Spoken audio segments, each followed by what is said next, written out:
नमस्कार. Public voice news चॅनलमध्ये आपले स्वागत. राजू पडवळ आपल्याला बातमी देत आहे.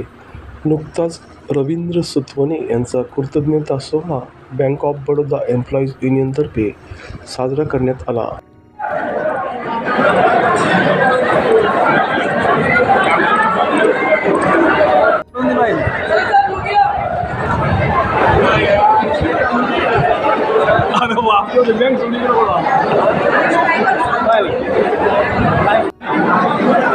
MMCJ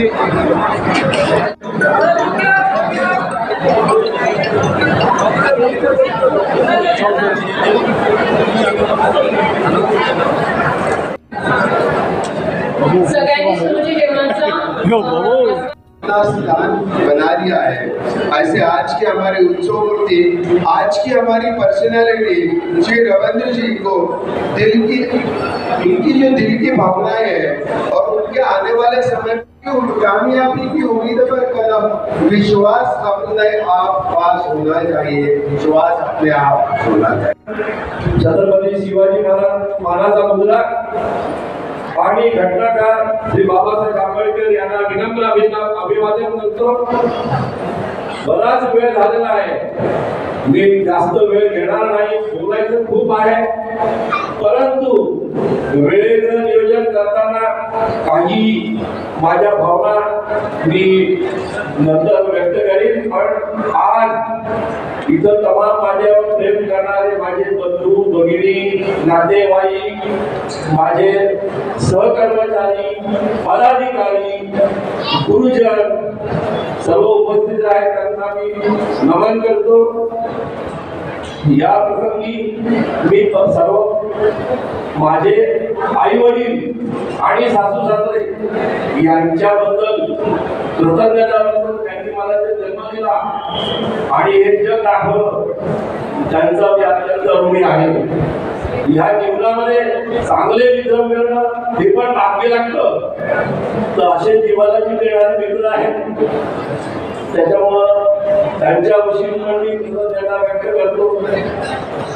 आलेल्या बँक ऑफ बडोदाने मला काय नाही दिलं, जीवनात सगळं काही दिलं.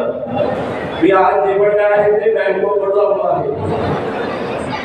आणि ज्या क्षणी मी एवढंच म्हणेन की माझ्या कुटुंबामध्ये माझ्या बायकोची साथ आहे, त्यामुळे मी कोणाच्या साथीने बोललेला आहे. मुलांचं शिक्षण त्यांना सक्षमपणे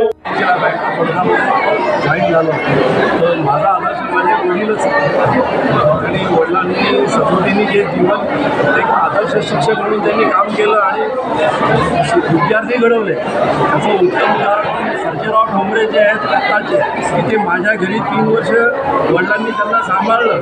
त्यांनी जेव्हा सांगितलं की मी जर सरांकडे नसतो आलो तर मी एक गुराढोरामागे फिरणारा शेतकरीच राहिलो असतो. तर असे जीवन परावर्तित करताना माझ्या वडिलांनी असाविद्य विद्यार्थ्यांना हाताची मदत दिली आणि त्यांच्या हातातून पोटाला धरून त्यांना शिकवलं आणि समाजात म्हणजे उच्च स्थानी बसवलं. आणि कधीही कुठल्याही गोष्टीचा त्यांनी विचार केला नाही. घरामध्ये वारसा असल्यामुळे तोच वारसा पुढे नेतोय. बँकिंग इंडस्ट्रीमध्ये कर्मचाऱ्यांच्या अनेक प्रॉब्लेम्स आहेत, ते सॉल्व्ह करण्यासाठी संघटन शक्ती मॅनेजमेंटला फक्त प्रॉफिट कमवणे हाच उद्देश असतो. प्रॉफिट कमवू नये ह्याच्या विरुद्ध नाही, परंतु सर्वांगीण विकास होण्यासाठी कर्मचाऱ्यांना वेळेचं नियोजन, वेळेशिवाय जर काम करत असेल तर त्यांना ओव्हरटाईम दिला गेला पाहिजे. आणि असं की अशा कौटुंबिक गरजा पूर्ण करण्यासाठी आम्ही संघटनाकृती बँकेकडे मागत असतो. आणि जेव्हा आमचं मॅनेजमेंट आहे ते सदैव आमच्याशी हितगुज करतं आणि विन विन पोझिशनमध्ये बँक आणि कर्मचारी संघटना मिळून कर्मचाऱ्यांचे प्रॉब्लेम सॉल्व्ह होतात. त्यामुळे ते काम करताना एक प्रकारचे नशा येते म्हणल्यानंतर लोकांनी ज्या दुःख डोळे पुसण्यामध्ये जो आनंद आहे तो कुठं पैशात विकत नाही. धन्यवाद. सर, तुम्ही तुमच्या बँकेची सेवा थांबली तरी तुम्ही संघटनेत कार्यरत राहणार. पुढचं प्लॅनिंग काय केलं, संघटनेमध्ये काय करणार? आणि संघटनेमध्ये 10 ऑगस्ट 24ला आमचं ऑल इंडियाची एक मीटिंग झाली. माझं सेवानिवृत्ती 30 जून 25ला असतानाही त्यांनी ऑल इंडियाचा विश्वास दाखवला आणि मला अखिल भारतीय पातळीवर त्यांनी पुढील 3 वर्षासाठी कार्यरत राहण्यासाठी माझी भारतीय पातळीवर उपाध्यक्ष म्हणून नेमणूक केली. यामध्ये माझ्या कामाची पावती म्हणा किंवा माझ्याप्रती असलेलं प्रेम म्हणा की मला कार्यरत राहण्यासाठी बँकेने ही संधी दिली, कर्मचारी संघटनांनी ही संधी दिली. सेवानिवृत्तीनंतर काय प्लॅनिंग आहे? का त्याला वेळ देणार का अजून काही सामाजिक कार्य सक्रिय होणार? सामाजिक कार्य बँकेमध्ये काम करताना कुठल्याही जातीपातीचा किंवा धर्माचा विचार न करता मी असंख्य माझे बांधव माझ्या भागातले शहराबाहेर सर्वांसाठी काम केलं आणि सगळ्यांना न्याय मिळेल या उद्देशाने मी कार्यरत असतो. मी जे काम करतो कुठलीही राजकीय संघटनेचं मी पार्ट नाही. आम्ही कर्मचाऱ्यांसाठी बांधलेली संघटना याचं मी नेतृत्व करतो आणि याच्यामध्ये समाजातले उपेक्षित जो वर्ग आहे तळागाळातला त्यांना मदत देण्यामध्ये जो आनंद मिळतो तो कशातच नाही. बँकेच्या कर्मचाऱ्याचे काही प्रश्न आहेत परंतु आंदोलन करून आपल्याला संघटनेच्या वतीने तुम्ही याच्याकडे कसं बघता? शासनाने काय करायला पाहिजे? बेसिकली आमची जेव्हा चर्चा होती स्टेट लेवलला किंवा ऑल इंडिया लेवलला या आजकाल आधार आणि पॅन अपडेट सगळीकडे झालेले आहेत आणि कलेक्टरला इतके प्रचंड पॉवर दिलेले आहे. त्यांनी ही बिलो पॉवर्टी लाईनची यादी त्यांनी स्वतः तयार करावी आणि एक सेल कलेक्टर ऑफिसला उघडावा की त्यांना जी मदत पाहिजे. बँकिंग इंडस्ट्रीजने प्रत्येक बँकेला त्यांनी सांगावं की 1 to 25 तुम्ही द्या, 26 to 50 असं प्रत्येक बँकेला त्यांनी कंपल्सरी द्यावं आणि त्यांनी त्या तळागाळातल्या लोकांना मदत करावी हे मी सुचवतो. कर्मचाऱ्यांची संख्या आपण परंतु फार जास्त वाढली. लाडक्या बहीण योजना असेल कर्मचारी वाढत असल्यासाठी काय करायला याच्यामध्ये सगळे UFBच्या बॅनरखाली अखिल भारतीय पातळीवर ज्या नऊ संघटना आहेत ते एकत्र येऊन भारत सरकारला याविषयीचं विज्ञापन दिलेलं आहे आणि त्यांच्याही ते लक्षात आलेलं आहे. तेही हे मान्य करत आहेत.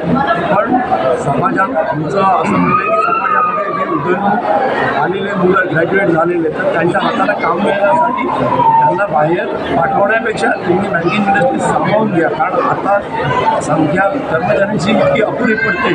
सगळ्या योजना राबवण्यासाठी बँकेचा उपयोग करायला पाहिजे याच्याशी हिंमत नाही, परंतु त्यांना योग्य मॅनपॉवर पण सपोर्ट द्यायला हवा हे माझं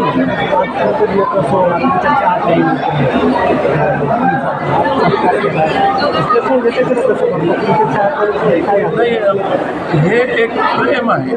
लोकांना माझ्याविषयी कृतज्ञता मी व्यक्त केली की बाबा जीवनाच्या याच्यात असंख्य अडचणींना तोंड देत मी पण इथपर्यंत पोहोचलेला आहे. याच्यामध्ये हे सगळे जे लोक भेटत गेले हा एक प्रवाह बनत गेला. म्हणजे कारवा जो बनला हा मी स्वतःहून काहीच नाही. लोकांना जेव्हा मी सोबत घेतलं आणि त्यांचे काम आणि त्यांचे प्रॉब्लेम सोडवण्याचा प्रयत्न केला त्याच्यातून लोक माझ्याशी धन्यवाद.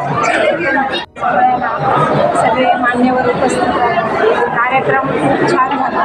पण ही सेवानिवृत्ती नसून आमचा पुन्हा